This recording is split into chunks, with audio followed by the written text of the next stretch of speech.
Kami tahu hati-Mu ada bagi setiap kami, Tuhan Yesus. Kami tahu hati-Mu ada untuk Indonesia, Tuhan.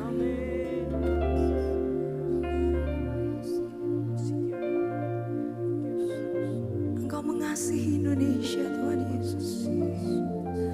Engkau mengasihi Flores, Tuhan Yesus. Engkau mengasihi NTT, Tuhan.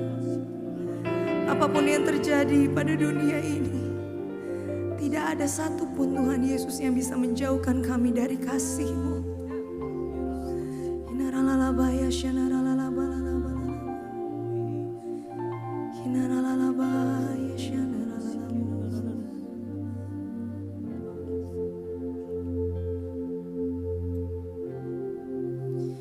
Tuhan,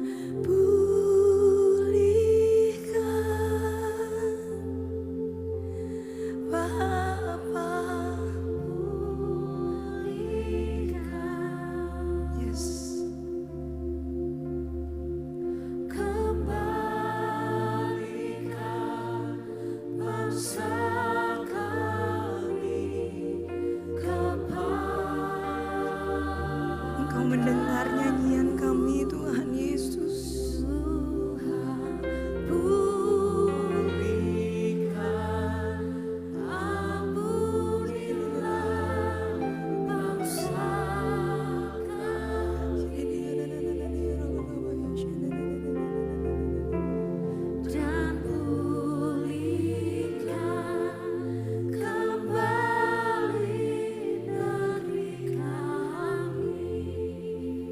Engkau mendengar setiap kami, Tuhan. Tuhan,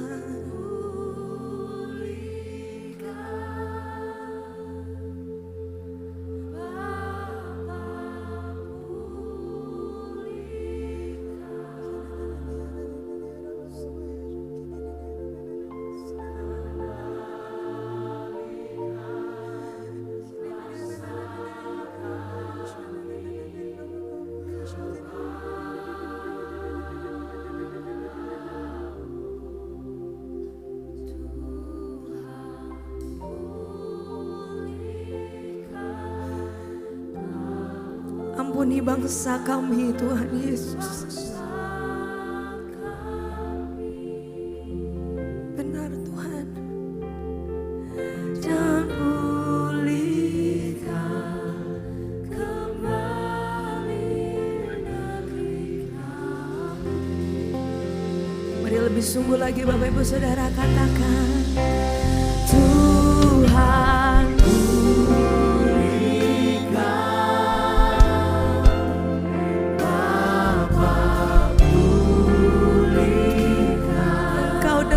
setiap anak-anak-Mu, Tuhan Yesus. Biar bangsa ini berbalik kepadamu, Tuhan. Menyembah Engkau, Yesus.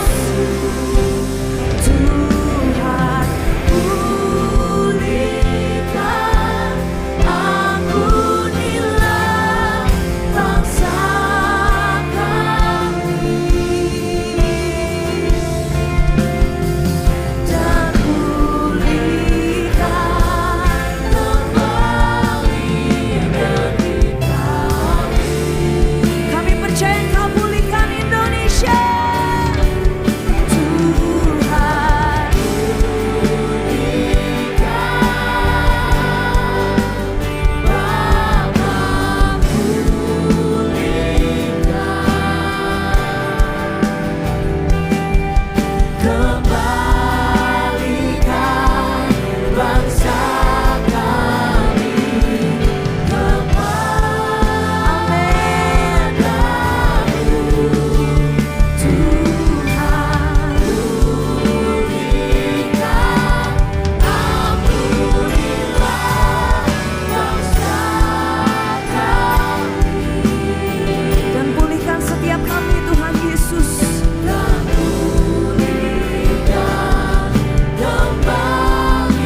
nyembah Tuhan. Oh Yesus, haleluya, haleluya.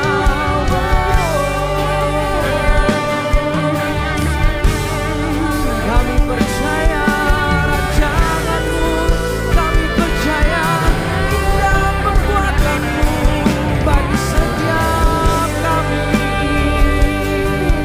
Ya laba laba laba laba laba laba, mari sembah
Bapa yang baik.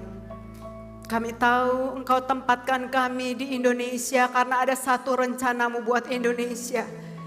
Karena Engkau mau pakai kami jadi kemuliaan buat Engkau. Karena Engkau mau kami berlutut di hadapan-Mu Tuhan. Kami sudah mengecap dan melihat betapa baiknya Engkau. Tetapi banyak orang di luar sana yang belum mengenal Engkau. Karena itu pakai setiap dari kami, setiap perkataan kami, setiap perbuatan kami.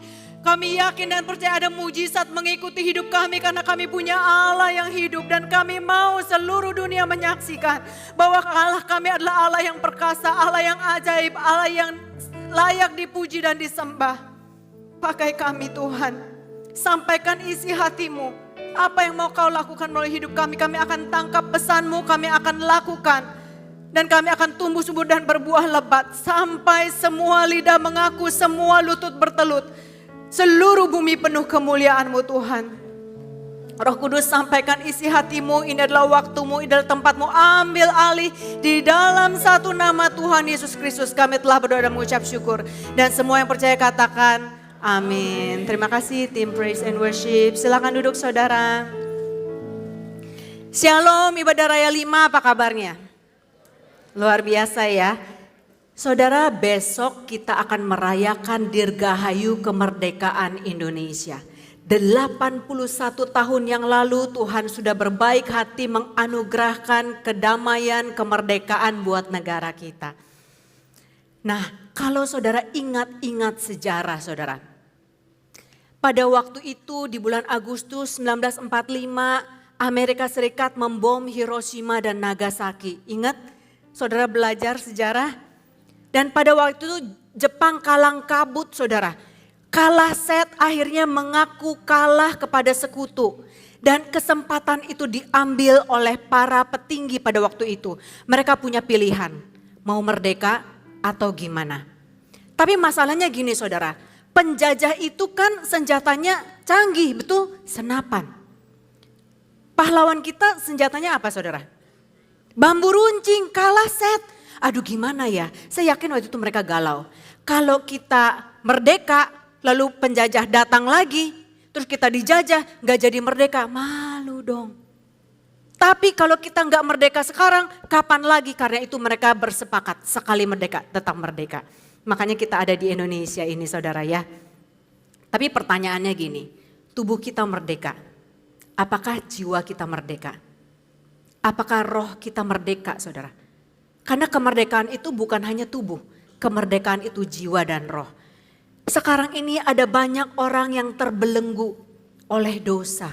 Rohnya gak merdeka, terbelenggu oleh stres, depresi, kekhawatiran karena banyak ketidakpastian.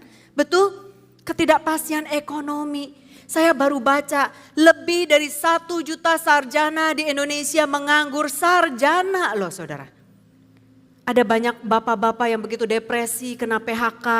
Lalu apa yang terjadi? Ke rumah jadi marah-marah.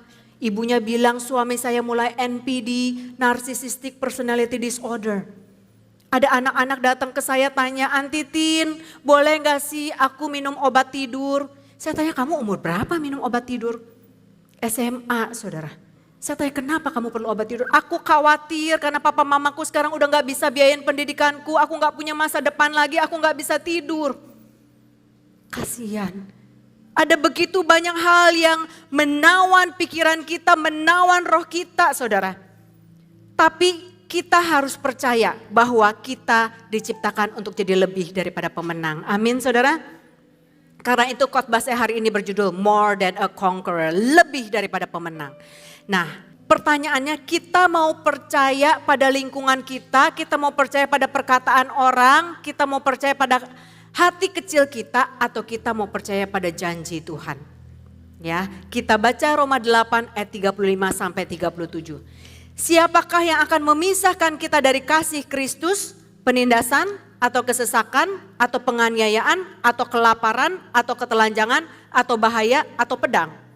Seperti ada tertulis, oleh karena engkau kami ada dalam bahaya maut sepanjang hari.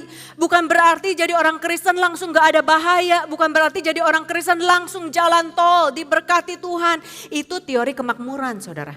Tapi dikatakan engkaunya huruf besar, Tuhan mengizinkan kita ada dalam bahaya maut sepanjang hari. Kami telah dianggap sebagai domba-domba sembelihan. Kenapa orang Kristen itu dianalogikan domba, saudara? Karena domba itu gak punya perlawanan. Domba sembelihan lagi, sebentar lagi mau dipotong, saudara. Tetapi dikatakan di dalam semuanya itu kita lebih daripada orang-orang yang menang oleh Dia yang telah mengasihi kita. Yesus udah menang. Itu bukti bahwa Dia mengasihi kita. Dan kemenangannya itu diwariskan kepada anak-anaknya. Pertanyaannya, percayakah kita, saudara? Kalau kita pakai akal sehat kita, dunia mengatakan gini. Saya pernah ikut seminar motivasi. Katanya untuk jadi yang paling hebat, yang sukses, kamu harus jadi yang paling hebat, paling pinter, paling rajin, paling lihai, paling licik mungkin ya saudara. Itu kata dunia. Tapi kata Tuhan, sekalipun engkau bukan orang yang paling pinter, 1 Korintus 1 ayat 27 mengatakan apa yang bodoh bagi dunia dipilih Allah untuk memalukan orang-orang yang berhikmat. Dan apa yang lemah bagi dunia dipilih Allah untuk memalukan orang yang kuat. Amin. Karena itu jangan biarkan masa lalumu menentukan masa depanmu, saudara. Kita nggak bisa pilih masa lalu kita nggak bisa pilih orang tua kita nggak bisa pilih anak kita. Tuhan yang pilihin. Tapi ketika Tuhan pilihin, Dia punya suatu rencana. Rencananya selalu rencana damai sejahtera. Jangan biarkan masa lalumu menjajah engkau, menjajah pikiranmu sehingga engkau nggak bisa lagi melihat masa depanmu. Jangan biarkan situasimu saat ini engkau merasa dianiaya, ditekan, sehingga apa menentukan karaktermu orang yang pahit, saudara. Jangan terus-menerus menengok ke belakang seperti istri Lot dan menjadi tiang garam. Tengoklah ke depan, pandang salib Kristus. Tetap miliki karakter Kristus. Tapi gimana sih kalau kita nggak sepinter orang lain, kalau kita nggak sehebat orang lain, gimana caranya menang? Matius 10 ayat 16, ini resep dari Yesus. Lihat aku mengutus kamu seperti domba-domba lagi, saudara. Diutus ke tengah-tengah serigala, siap untuk disembelih, siap untuk diterkam, siap untuk dimangsa. Tapi Yesus kasih tahu, sebab itu hendaklah kamu cerdik seperti ular dan tulus seperti merpati. Itu resepnya. Konteks Yesus pada saat ini juga sama, penganiayaan, penindasan, tekanan, banyak masalah. Tapi Yesus katakan, kita sebagai orang Kristen itu gak boleh cuman tulus, saudara. Kalau kita cuma tulus doang itu di-abuse orang, betul? Betul. Kita juga harus cerdik seperti ular.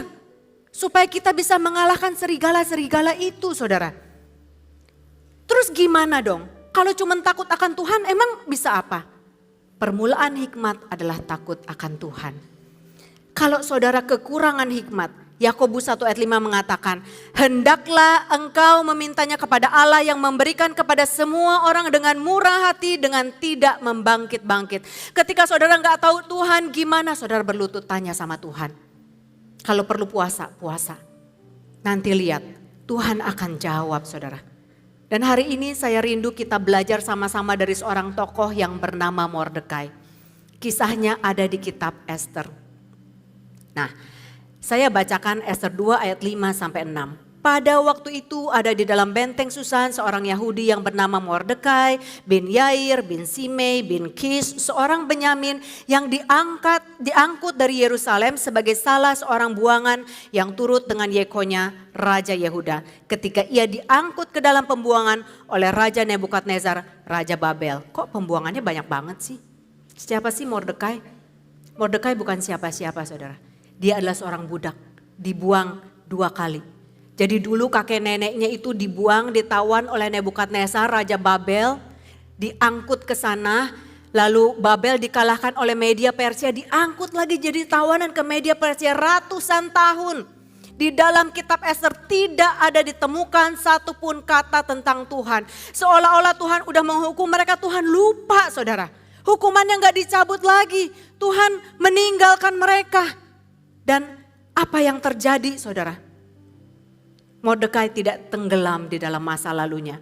Mordekai tidak mengasihani dirinya sendiri. Dia mengarahkan pandangan ke masa depan. Dia punya mimpi yang hebat, dia punya tekad, saudara. Kalau Tuhan masih mengizinkan dia hidup, kalau Tuhan masih memberkatinya setiap pagi, berarti Tuhan belum melupakannya.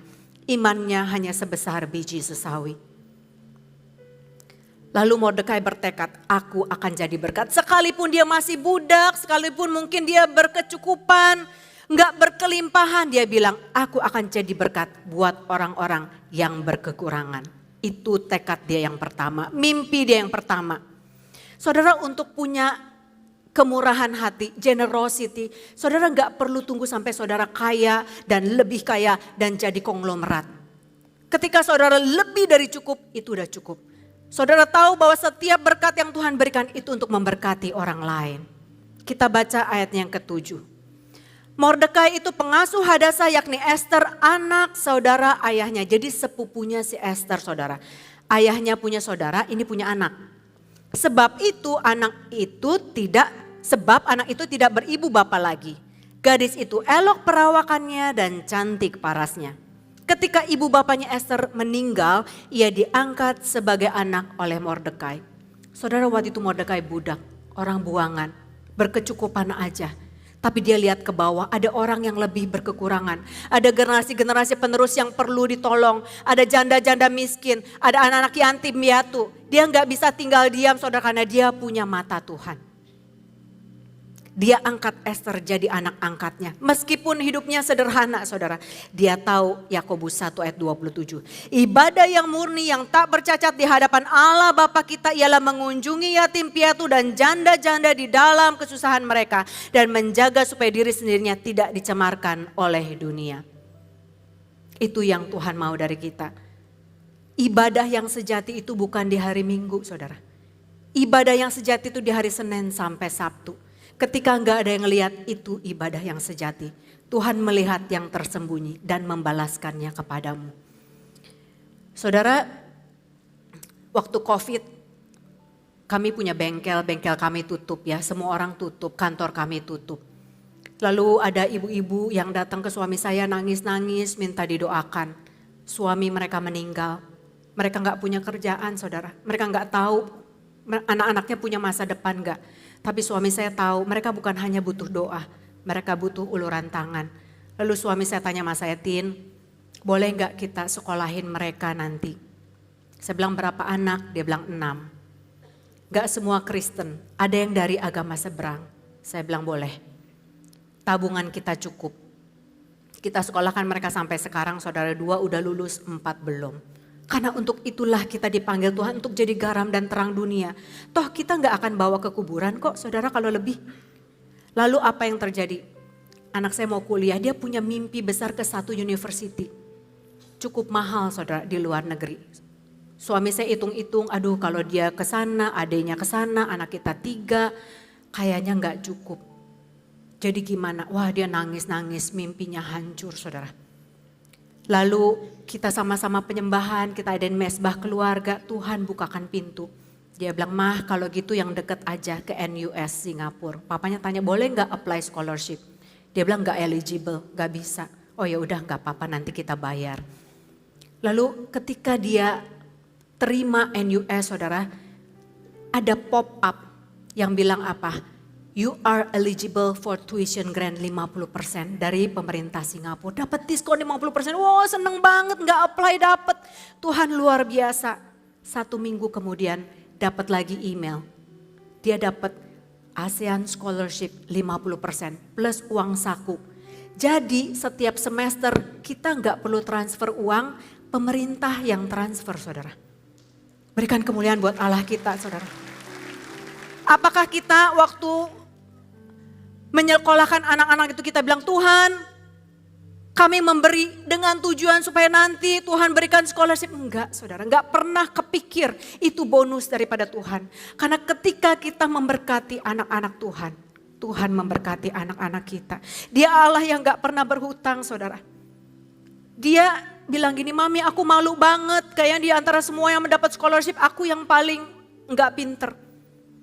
Struggle, saudara, karena untuk mempertahankan scholarship kan ada minimum GPA ya. IPK-nya ada minimum, struggle. Tapi kemarin dia baru graduation. Lulus 4 tahun gratis, saudara. Masalah muncul lagi, dia bilang, Mami aku gak dapat kerjaan padahal aku harus kerja 3 tahun kan tuition grant terikat. Saya bilang jangan takut. 150 lamaran ditolak. Udah nangis-nangis. Saya bilang, percayakah Tuhan masih ada? Kemarin salah seorang perusahaan Kanada kontak dia. Dia bilang, Rachel, kita ada project, kita mau latih AI berbahasa Indonesia. Kamu terpilih untuk mewakili menjadi regional lead. Hah? Belum kirim CV, saudara. Lo Rachel tanya bayarannya berapa? Ini cuma 2 bulan untuk training AI. Lumayan sementara belum dapat kerjaan. Dia bilang $50 per jam. Hah? Saya bilang kerjaan apaan? Belum apply lamaran $50. Ketika meeting sama orang bulenya, gimana Rachel, mau nggak? Dia lagi kayak, mau nggak ya? Dia bilang, oke, kalau kamu nggak mau kita naikin $75. Hah? Saya kaget lagi, 75 itu gede banget, saudara. Dan udah meeting, udah goal tanpa apply lamaran, itu Tuhan kita, saudara. Ketika kita ibadahnya tulus, ketika kita murni, ketika Tuhan katakan lebih baik memberi daripada menerima, percayakah kita, taatkah kita? Kembali lagi ke Mordekai, saudara. Mordekai bukan hanya orang yang tulus, dia orang yang cerdik, saudara. Dia tahu Esther itu cerdas dan cantik, dan pada waktu itu Raja Ahasiweros sedang mencari permaisuri untuk menggantikan Wasti. Nah, dia ambil kesempatan dalam kesempitan. Dia bilang, Esther, kamu cerdas, kamu cantik, kamu ikut.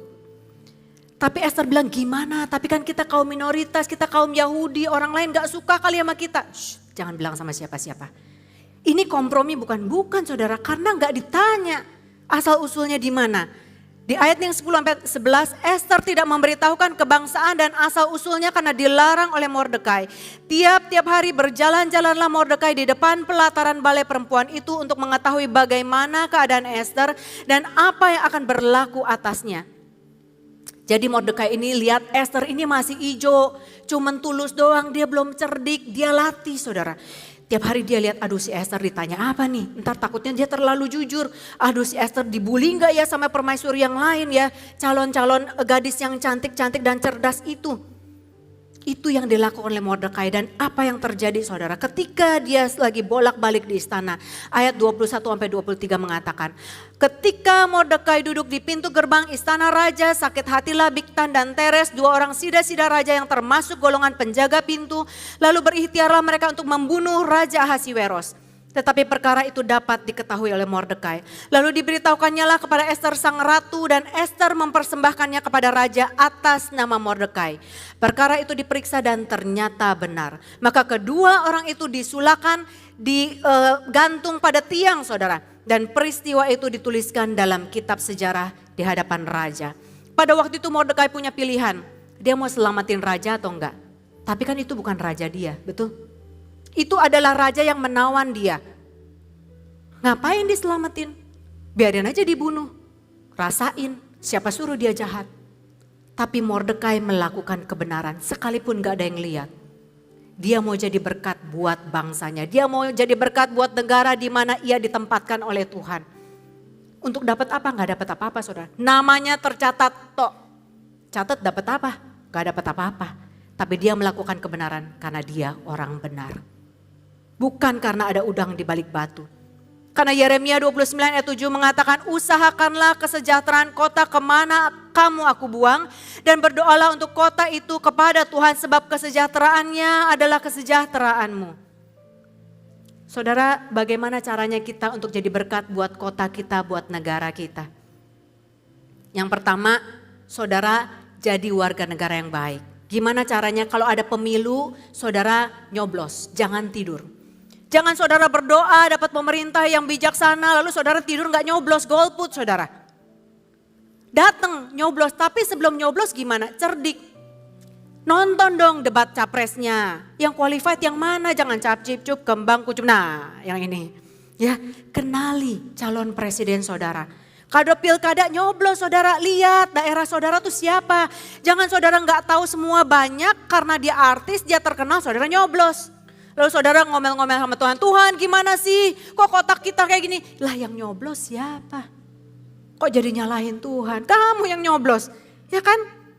Terus yang kedua gimana? Bayar pajak saudara. Ada yang bilang ngapain bayar pajak? Toh jalan tol aja gue bayar, gak gratis. Bayar BPJS juga gue gak pakai, ngapain bayar? Saudara, ada orang-orang yang membutuhkan BPJS. Ada orang-orang yang membutuhkan MBG, saudara. Apa salahnya sih bayar pajak kalau memang saudara diberkati Tuhan? Betul? Yesus aja bayar pajak loh saudara. Matius 22 ayat 21. Yesus katakan, berikanlah kepada Kaisar apa yang wajib kamu berikan kepada Kaisar, dan kepada Allah apa yang wajib kamu berikan kepada Allah. Tengok kiri kanannya, tanya, kamu bayar pajak gak? Ya, ketaatan kita kepada Tuhan, ketaatan kita kepada pemerintah, itu adalah bentuk penyembahan kita saudara. Diperhitungkan oleh Tuhan. Jangan saudara pikir ketaatan itu cuma baca Alkitab. Semua yang tertulis di Alkitab saudara lakukan. Itu menyentuh hati Tuhan. Lalu kita kembali lagi ke ceritanya. Raja punya tangan kanan yang bernama Haman. Siapa Haman? Seorang yang haus pujian dan kekuasaan saudara.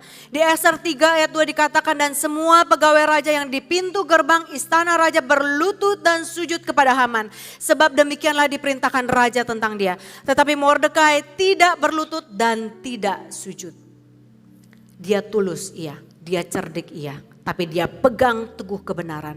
Dia taat sampai mati. Sekalipun dia harus mati, kalau memang itu yang diperkenankan oleh Tuhan, itu yang akan dia lakukan. We are called to be a blessing to the world, but never at the expense of our obedience to God. Kita dipanggil untuk jadi berkat bagi dunia saudara, tanpa mengorbankan ketaatan kita kepada Tuhan. Tanpa kompromi. Saudara, ada seorang jemaat. Waktu itu anaknya kena tumor otak saudara. Lalu didiagnosa kanker otak. Lalu ada jemaat yang lain bilang gini, kamu mau gak ke negara A?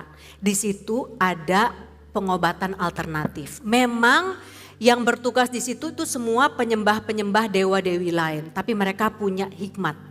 Mereka bisa menyembuhkan batu empedu, batu ginjal, tumor, kanker. Ada patungnya, tapi kita nggak perlu sembah patungnya. Kita cuman ambil ilmunya aja. Kita cuman minum ramuannya aja.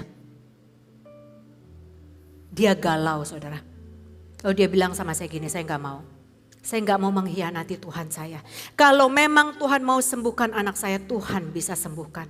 Kalau memang Tuhan nggak mau sembuhkan, saya tetap menyembah. Sekali Yesus tetap Yesus. Apa yang terjadi? Anaknya meninggal saudara. Aduh, saya sampai kasihan. Orang yang memegang teguh kebenaran, mencucurkan air mata. Anaknya juga cinta Tuhan, melayani Tuhan saudara. Lalu dia telepon saya, dia bilang, Tin, anak saya udah meninggal, saya baru mau hibur dia yang hibur saya saudara. Dia bilang, saya pengen pelayanan cancer ministry. Saya pengen menghibur orang-orang yang kena cancer karena saya tahu betapa sakitnya, betapa sulitnya untuk memenangkan iman, tapi saya mau jadi berkat. Itu orang yang cinta Tuhan, sungguh-sungguh ibadah yang sejati saudara. Lalu kemudian berapa lama saya tanya, how are you Ci? Dia bilang, Tin, aku mimpi terus menerus, kayaknya Tuhan mau ngomong sama aku, tapi aku gak bisa interpretasikan mimpi itu. Kamu bisa mengartikan mimpi gak? Saya bilang, saya gak bisa Ci, tapi saya tahu orang yang bisa. Waktu saya kuliah di ORU, ada seorang teman yang dia punya talenta saudara, bisa mengartikan mimpi. Lalu saya kenalin, lalu dikasih tahulah mimpinya dan dia minta waktu. Seperti Daniel, seperti Yusuf, dia bilang berikan aku waktu. Aku tanya sama Tuhan, dia tanya sama Tuhan, dia balik sama teman saya itu, dia bilang situasi kamu ini dan ini, Tuhan bilang ini dan ini. Dia telepon lagi, Tin, thank you so much. Tuhan begitu baik, ada begitu banyak pertanyaan yang Tuhan jawab melalui mimpi itu. Tuhan tahu setiap tetes air mataku, Tuhan jawab setiap doaku. Berkat Tuhan gak melulu tentang uang saudara. Kadang-kadang berbentuk perkenanan Tuhan. Kadang-kadang berbentuk penyertaan Tuhan. Kadang-kadang berbentuk hadirat Tuhan. Kadang-kadang berbentuk damai sejahtera. Itu lebih daripada uang. Itu lebih daripada berkat saudara. Karena Tuhan gak pernah meninggalkan anak-anak yang mengasihinya. Mordekai juga jadi berkat buat umat pilihan Tuhan. Bangsa-bangsa Yahudi yang punya nasib yang sama, senasib sepenanggungan sama Mordekai. Di Esra 4 ayat 14 dikatakan, Sebab sekalipun engkau pada saat ini berdiam diri saja, bagi orang Yahudi akan timbul juga pertolongan dan kelepasan dari pihak lain. Jadi gini saudara, ketika Mordekai taat sama Tuhan, apa yang terjadi? Bangsa Yahudi malah mau dibunuh. Karena Haman begitu benci sama Mordekai. Dia bilang, lihat, bukan hanya kamu yang saya bunuh, seluruh umat Yahudi karena kamu akan dibunuh. Kaget Mordekai, hah Tuhan gimana ini? Lalu dia bilang sama Esther, Esther, sekarang waktunya kita berkorban untuk bangsa kita, umat Yahudi. Kamu nanti ketemu sama raja, kamu bilang sama raja, minta belas kasihan buat nyawa bangsa kita. Esther bilang, hah jangan, nanti saya kalau misalkan raja gak berkenan gimana? Saya bakalan dibunuh.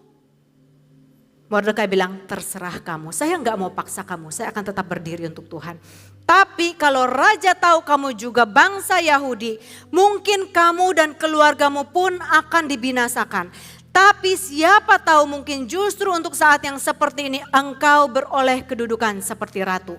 Pikirkan baik-baik. Kalau engkau gak mau tolong, Tuhan pasti kirim orang yang lain. Karena Tuhan tidak pernah melupakan kita. Dia beriman. Allah Abraham, Ishak dan Yakub tetap menyertai dia. Esther bilang, oke, kita puasa semua. Kalau sampai aku mati, biarlah aku mati. Esther menghadap raja, saudara. Lalu apa yang Tuhan lakukan kepada Mordekai? Kita lihat Esther 5 ayat 9 dan 14. Pada hari itu keluarlah Haman dengan hati riang gembira, tetapi ketika Haman melihat Mordekai ada di pintu gerbang istana raja, tidak bangkit dan tidak bergerak menghormati dia, maka sangatlah panas hati Haman kepada Mordekai.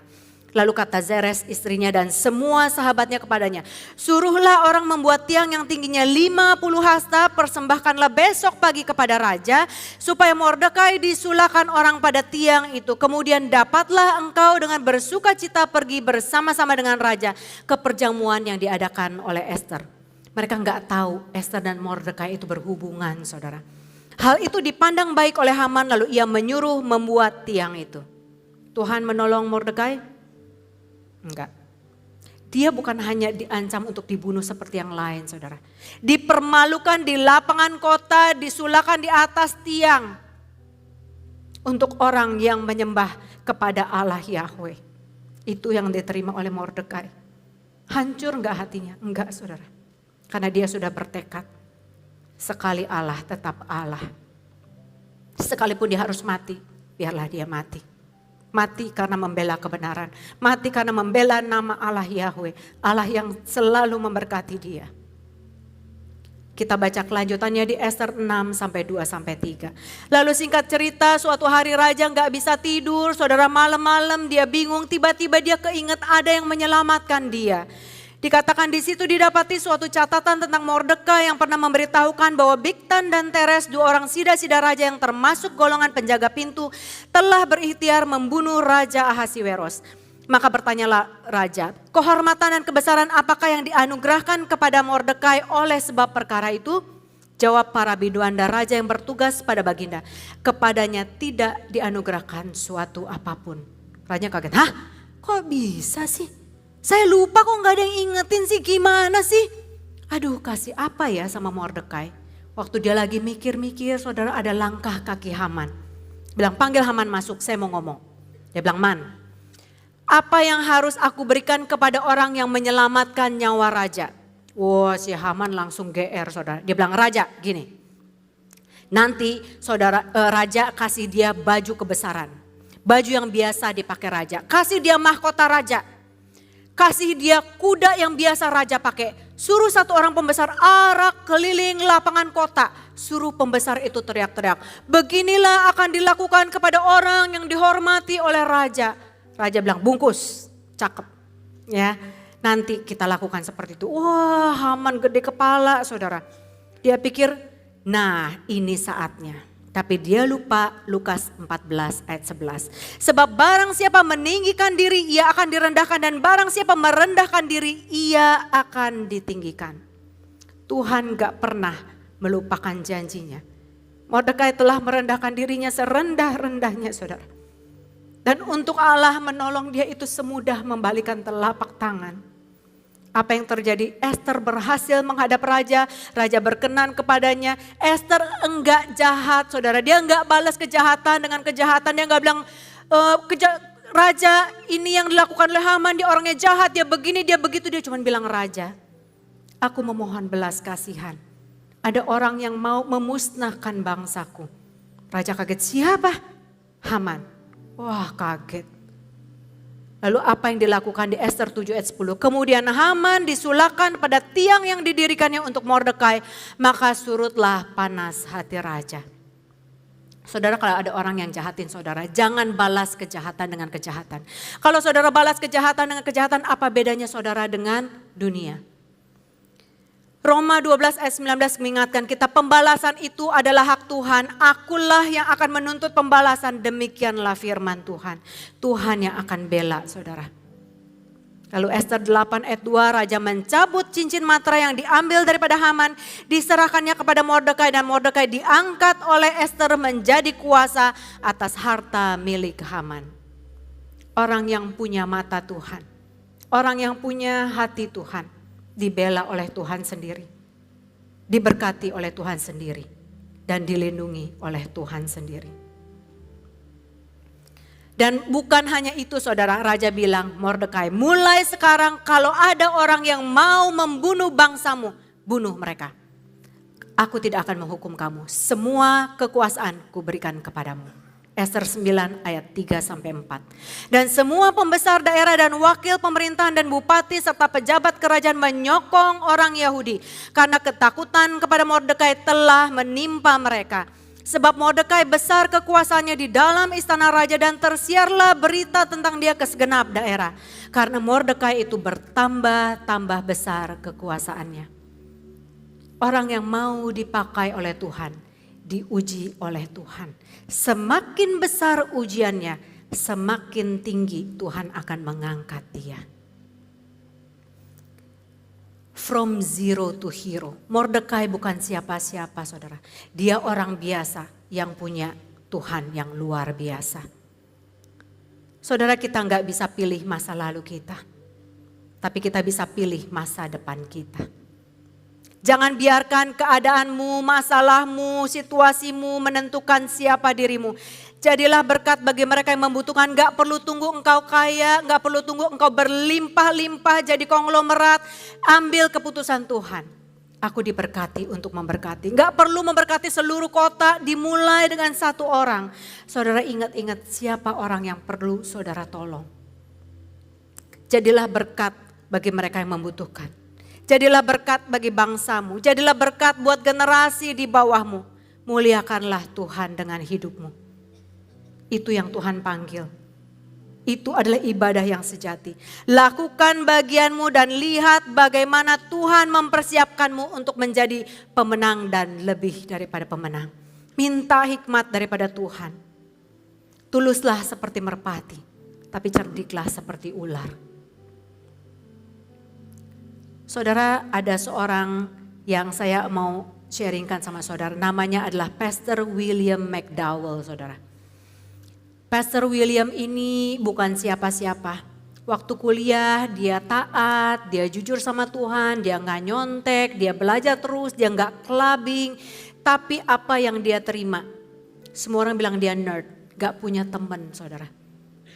Gak diundang ke party-party yang diadakan kampus. Gak ada yang mau deketin dia, sehingga dia kesepian dan dia bilang, Tuhan, aku pengen sedikit mencicipi kenikmatan dunia. Hari ini aku mau ikut clubbing, ada party, semua temanku di situ, dia ngantri di depan klub saudara. Lalu ada orang pria yang ngomong sama dia, hey man, what are you doing here? This is not for you. Apa yang kamu lakukan di sini? Pulang, ini bukan untuk kamu. Dia bilang enggak, ini keputusan aku mau menikmati mencicipi dunia. Orang itu ngomong terus berulang kali, 2 kali, 3 kali, 4 kali saudara. Dia bilang, diam, aku akan menikmati dunia. Aku bosan jadi anak Tuhan. Lalu sampai di depan klub itu fire marshal-nya keluar, ini di Amerika ya saudara ya. Fire marshal-nya keluar bilang, ini udah terlalu sesak bahaya kalau ada bencana alam. Yang ngantri semua pulang. kita nggak akan terima orang lagi, wah kecewa banget kok Tuhan gitu banget sih. Aku udah taat sama Tuhan, pengen bergabung dengan teman-teman aja nggak boleh. Akhirnya dia pulang, dia penyembahan saudara.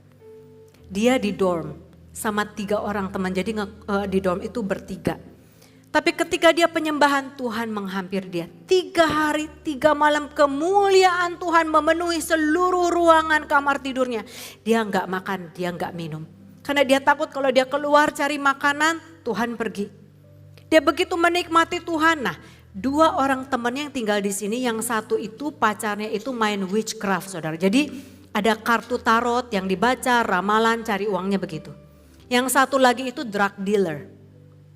Cari uang jualan obat-obatan terlarang. Nah ketika mereka mau masuk ke ruangan kamar saudara, mereka bilang ini ada kuasa yang lain, mereka nggak bisa masuk. Akhirnya mereka keluar dan pindah. Nah kemudian apa yang dilakukan William? Dengan bersuka cita dia ikut paduan suara saudara di kampusnya. Tapi profesornya yang dia suka itu dipindahin ke universitas lain. Di dalam kesedihannya dia bilang ke dekannya, boleh nggak saya ambil alih, saya suka nyanyi, saya suka ciptain lagu, saya nggak sehebat profesor saya. Tapi boleh nggak paduan suara ini jangan ditutup sampai nanti ada yang menggantikan profesor kita. Boleh, oke. Dia ajarin lagu-lagu gospel, lagu-lagu rohani saudara. Dan ketika dia ajarin, dia bilang kalau menyembah Tuhan itu, nyanyi itu bukan hanya dari mulut, dari hati kita, hidup dalam kekudusan. Sungguh-sungguh ketika mereka nyanyi hadirat Tuhan nyata saudara. Hanya dari orang biasa yang gak punya kelebihan apa-apa, 0 besar. Lalu apa yang terjadi? Salah satu teman choirnya itu kakinya patah, datangnya pakai crutch.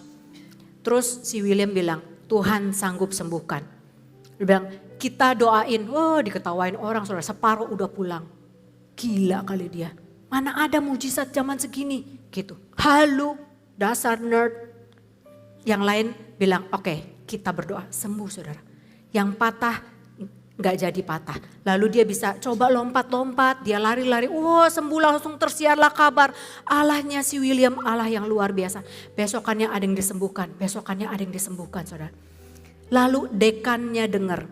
Cerita itu menyebar kemana-mana, dia diundang oleh Presiden Guyana.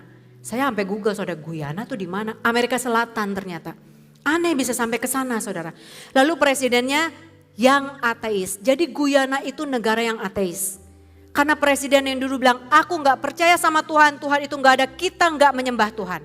Tidak ada boleh orang yang menyembah Tuhan.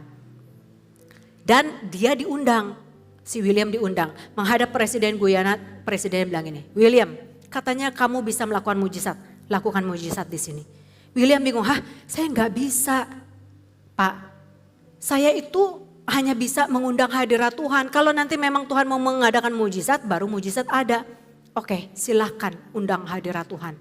Mereka nyanyi hadirat Tuhan, saudara.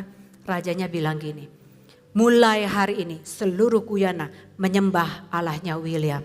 Berikan kemuliaan buat Allah kita, saudara. William tadinya takut saudara, takut dipermalukan, takut dihukum sama raja, malu. Tapi Tuhan tidak pernah mempermalukan orang-orang yang taat sama Tuhan. Allah yang sama yang disembah oleh Mordekai, Allah yang sama yang disembah oleh William, Allah yang sama yang menolong mereka, Allah yang sama yang akan menolong saudara dan saya. Apa pergumulanmu saudara? Apakah engkau mulai tawar hati? Apakah imanmu mulai hilang?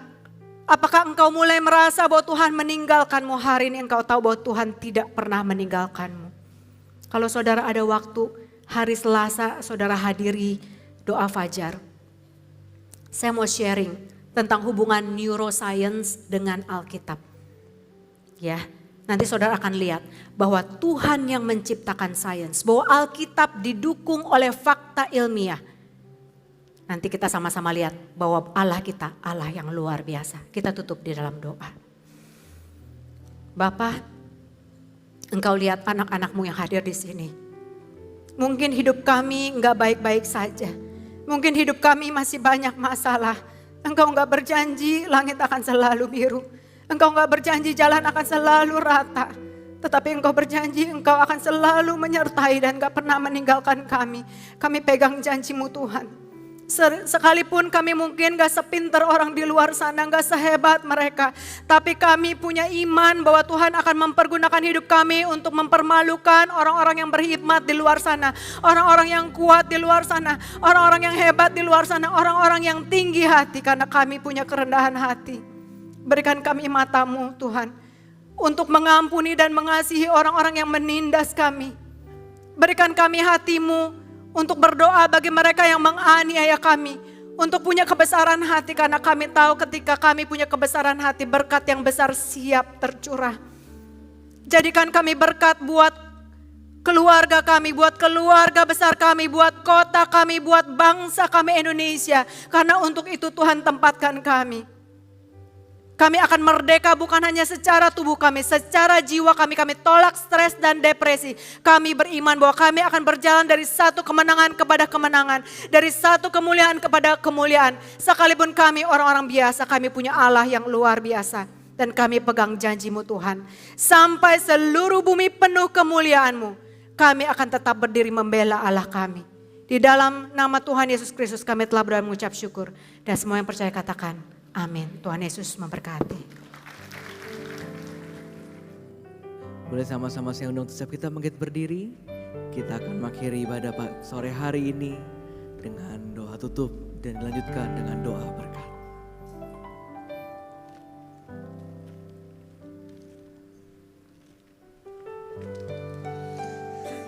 Jemaat kasih Tuhan, mari kita berdoa. Terima kasih Bapa, terima kasih Roh Kudus. Betapa baiknya Engkau itu. Engkau menyertai setiap langkah kami. Engkau melindungi setiap kehidupan kami. Kau berkati kami semua Tuhan. Di dalam keluarga kami, dalam kehidupan kami masing-masing ya Tuhan. Kau selalu ada untuk kami ya Bapa. Kau telah pilih kami semua untuk jadi pemenang ya Bapa. Dan kami akan terus taat kepadamu ya Bapa. Terima kasih Tuhan Yesus. Pada saat ini Tuhan, kami ingin berdoa untuk hamba-Mu ya Tuhan. Kiranya Kau terus urapi, Kau pakai lebih dahsyat lagi Tuhan. Kau berkati kesehatan yang terbaik. Kau jaga, Kau lindungi keluarganya Tuhan Yesus. Dan kami berdoa untuk jemaat-Mu yang hadir tempat ini ya Tuhan. Kiranya sakit Kau sembuhkan. Yang terikat Kau lepaskan Tuhan Yesus. Yang terbeban masalah keluarga, bisnis, usaha, pekerjaan Tuhan, Kau pulihkan. Kau berikan kesempatan-kesempatan yang baru. Apapun yang dilakukan Tuhan, Kau buatnya berhasil dan beruntung. Terima kasih Bapa. Sebelum kami pulang, kami akan mengangkat tangan kami untuk menerima berkat yang terbaik daripada-Mu. Jemaat kasih Tuhan, terimalah berkat yang berlimpah-limpah dari Allah Bapa. Kasih karunia sempurna dari Tuhan Yesus Kristus, serta kesejukan manis dengan Roh Kudus, menyertai kita mulai saat ini, sampai Maranatha, bahkan untuk selama-lamanya. Mari kita yang percaya dan sudah diberkati, sama-sama katakan amin. Mari, jemaat yang dikasihi Tuhan, kita akan bersama-sama memperkatakan apa yang dimaksud dengan Pentakosta ketiga dan Mazmur 91. Apa yang dimaksud dengan Pentakosta ketiga? 1. Pentakosta ketiga adalah pencurahan Roh Kudus yang dahsyat di zaman ini, melebihi yang terjadi di Azusa Street. 2. Pentakosta ketiga akan mengakibatkan penuaian jiwa yang terbesar dan yang terakhir sebelum Tuhan Yesus datang kembali. 3. Pentakosta ketiga akan membangkitkan generasi Yeremia, yaitu anak-anak muda yang dipenuhi Roh Kudus, cinta mati-matian kepada Tuhan Yesus, tidak kompromi terhadap dosa, dan akan bergerak untuk memenangkan jiwa. 4. Pentakosta ketiga lahir di Indonesia dan bergerak ke bangsa-bangsa. Gerakan ini dari timur ke barat, dan akan kembali ke Yerusalem. 5. Pentakosta ketiga akan memberikan kuasa untuk menyelesaikan amanat agung. Dan setelah itu, Tuhan Yesus akan datang kembali. Dan mari bersama kita sepakat dan percaya mendeklarasikan firman Tuhan yang tertulis di Mazmur 91. Dalam lindungan Allah, orang yang duduk dalam lindungan yang maha tinggi dan bermalam dalam naungan yang maha kuasa akan berkata kepada Tuhan, tempat perlindunganku dan kubu pertahananku, Allahku yang kupercayai. Sungguh, Dialah yang akan melepaskan engkau dari jerat penangkap burung, dari penyakit sampar yang busuk. Dengan kepaknya Ia akan menudungi engkau. Di bawah sayapnya engkau akan berlindung. Kesetiaannya ialah perisai dan pagar tembok. Engkau tak usah takut terhadap kedahsyatan malam, terhadap panah yang terbang di waktu siang, terhadap penyakit sampar yang berjalan di dalam gelap, terhadap penyakit menular yang mengamuk di waktu petang. Walau 1000 orang rebah di sisimu dan 10.000 di sebelah kananmu, tetapi itu tidak akan menimpamu. Engkau hanya menontonnya dengan matamu sendiri dan melihat pembalasan terhadap orang-orang fasik. Sebab Tuhan ialah tempat perlindunganmu, yang maha tinggi telah kau buat tempat perteduhanmu. Malapetaka tidak akan menimpa kamu, dan tulah tidak akan mendekat kepada kemahmu. Sebab malaikat-malaikatnya akan diperintahkannya kepadamu untuk menjaga engkau di segala jalan. Mereka akan menatang engkau di atas tangannya, supaya kakimu jangan terantuk kepada batu. Singa dan ular tedung akan kau langkahi. Engkau akan menginjak anak singa dan ular naga. Sungguh hatinya melekat kepadaku, maka aku akan meluputkannya. Aku akan membentenginya, sebab ia mengenal namaku. Bila ia berseru padaku, aku akan menjawab. Aku akan menyertai dia dalam kesesakan. Aku akan meluputkannya dan memuliakannya. Dengan panjang umur akan kukenyangkan dia, dan akan kuperlihatkan kepadanya keselamatan daripadaku. Haleluya!